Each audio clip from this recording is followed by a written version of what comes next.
Hello and welcome back to another video. My name is Colleen and today I'm going to be teaching you guys how to make May baskets. These are super cute and perfect for spring. They also make a really cute gift for Mother's Day, which is coming up right around now. So let's get started. What you're going to need are some coffee filters. There's going to be 3 different types of flowers in this video. So one is going to include coffee filters. We are also going to be making a flower out of tissue paper, so you're going to need some of that in different colors if you can. You're also going to need tape and some colored paper, or you can use white paper and draw on it, whatever you please. Just use what you've got. This is going to make another type of flower as well as the May basket. You're also going to need scissors, some colorful pipe cleaners if you have them. You will also need some washable markers. Washable is the key word here. Finally, you're going to need a pipe cleaner or some sort of string that will allow you to hang your May basket. So we're going to start off with making our May basket. What you're going to do is take a piece of paper and you're going to roll it into a cone shape. It's not going to be perfect, and that's okay. It's more for the holding of the flowers rather than the visual look. And you're going to tape it along the line of the end of the paper so that it stays. And it should look a little something like that. Then you can take a scissors. Be super careful if you're taking scissors, or a hole punch if you have one. And you're going to make holes on either side so that you can string your string through the May basket. Then you're going to take your string. I have ribbon and it's kind of thick, so I folded it into quarters so it's a lot smaller and can fit through the hole. And I just stringed it through there, and then I tied a knot in the end that was on the inside. And then I secured that by putting a piece of tape right on top of it. And now I have one side of my May basket handle done, so I'm just going to do the same thing on the other side. I'm going to fold my string. I'm going to just try and put it through the hole, tie a knot, and then I'll secure it with a piece of tape so that our handle stays on nice and well. Boom, there you go. You've got yourself a May basket. Now let's make some flowers. So we're going to start off with our coffee filter flower. This flower takes a little bit of time and a little bit of patience, but it's definitely worth it.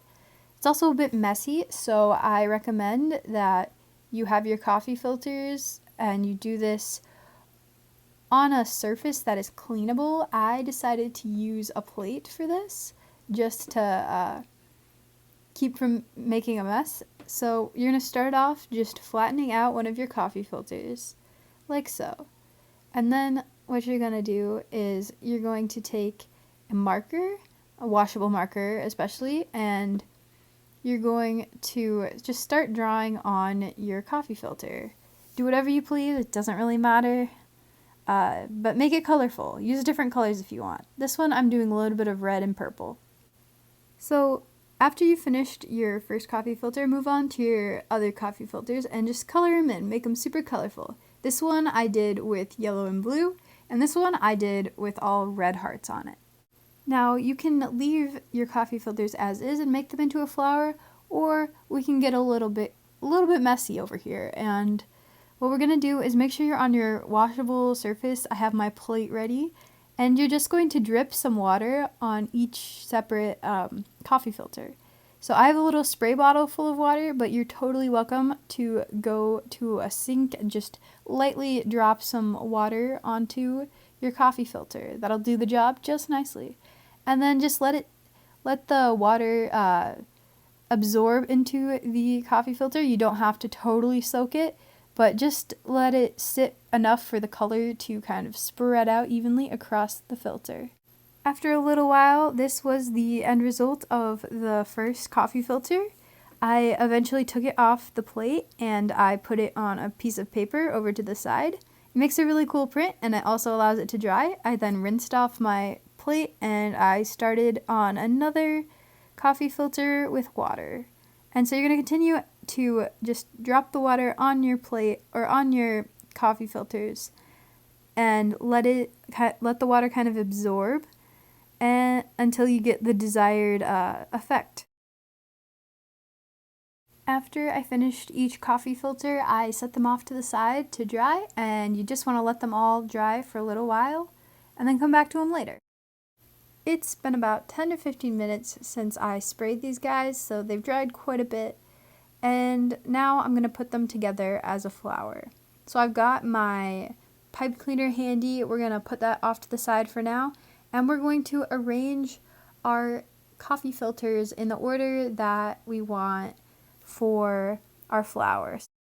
So now we're going to take our coffee filters and we're going to stick our pipe cleaner through the center of them. And so on the side that you want the bottom to be, you're going to leave just a short tail of the pipe cleaner, and then on the other side, the top side, you're going to take the long tail of the pipe cleaner and you're going to poke it through the center a couple centimeters away from where you originally poked that first hole, and you're going to pull it through. Then twist your two ends together of your pipe cleaner and push the coffee filters upward. Try not to break the center where the holes are poked, but just gently kind of scrunch them upward, like so. Once your flower is taken the shape you like, take the long end of the pipe cleaner and just wrap it around the base of the flower to offer it some stability, like so. And if you want, you can even fold the long end in half and twist it so that you have a stronger stem to hold up your flower. Next up, we've got our tissue paper flower. So right now I'm cutting my massive pieces of tissue paper into smaller, more manageable pieces like so. I'm trying to keep them about the same size for each sheet so I can make even flowers. I then laid 2 pieces of tissue paper on top of each other that were about the same size, and I started folding them accordion style. And so each little fold is about 1 inch to 1.5 inches thick, and I just went all the way down from one end to the other. You can use as many pieces of paper as you'd like. The more you use, the fluffier your flower is going to be, but I just used 2. So now we've got our nice little tissue paper fan. Very snazzy indeed. And now we're going to get to the fun part. This is where it starts to look more like a flower. So what I'm going to start off doing here, this is completely optional, but I like to round off the edges of the tissue paper so that it looks a little bit more like petals when we fluff it up. So I'm just taking my scissors and carefully cutting about like a half circle around the end of each side of the paper. And so I tried to keep them as even as I could, and it looks like that.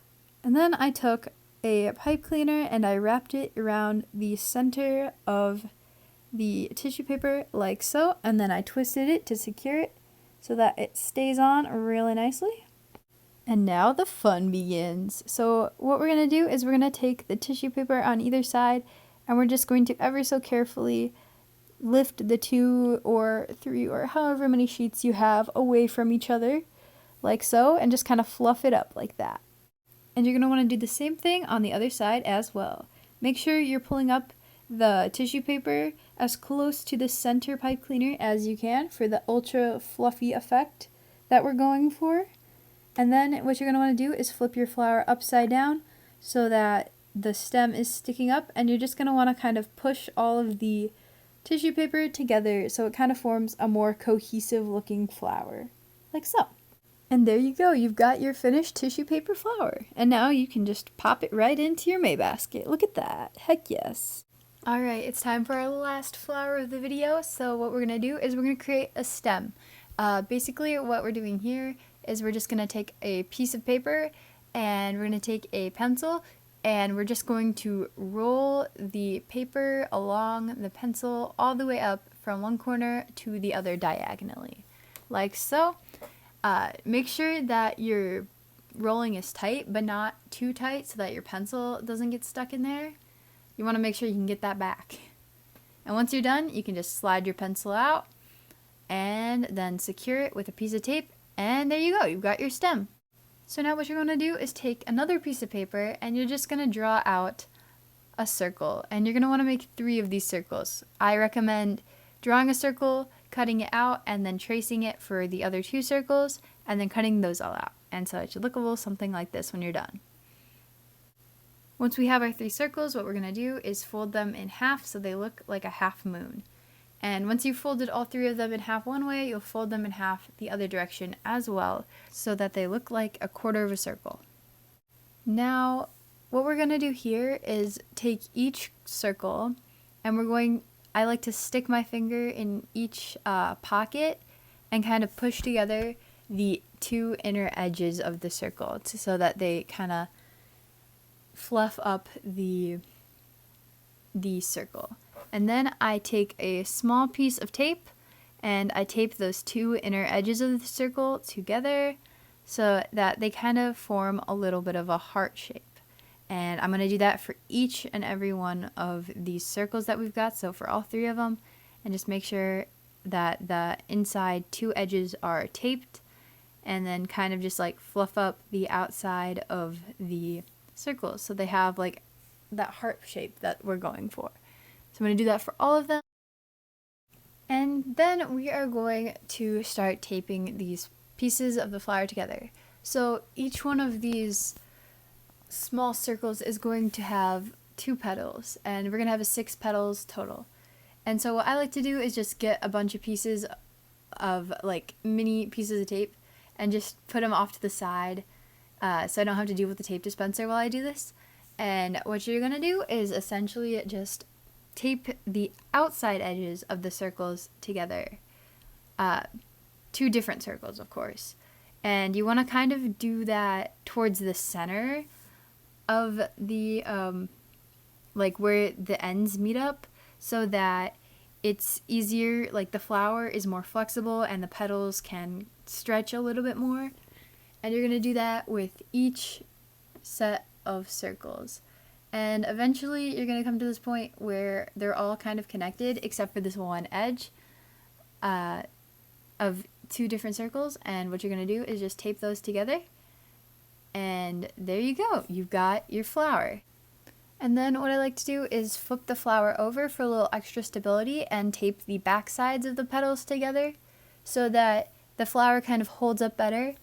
And when it's attached to the stem, it will kind of keep its shape a little bit better. Now all you got to do is take your stem and attach it to the back of the flower by just flattening out the end of the stem and taking a piece of tape and just sticking it right to the back of the flower like so, and kind of making sure the tape aligns with the backs of the petals. And there you go. You've got your flower. And you can make a whole bunch of these, and you can put them all on one stem, or you can put them on different stems. And then just add it to your May basket, like so. And there you go, you've got your finished May basket. Feel free to make as many different types of flowers as you please, and maybe even drop off a May basket as a surprise for a friend or a neighbor. Be sure to stay safe and stay healthy. Thanks, guys.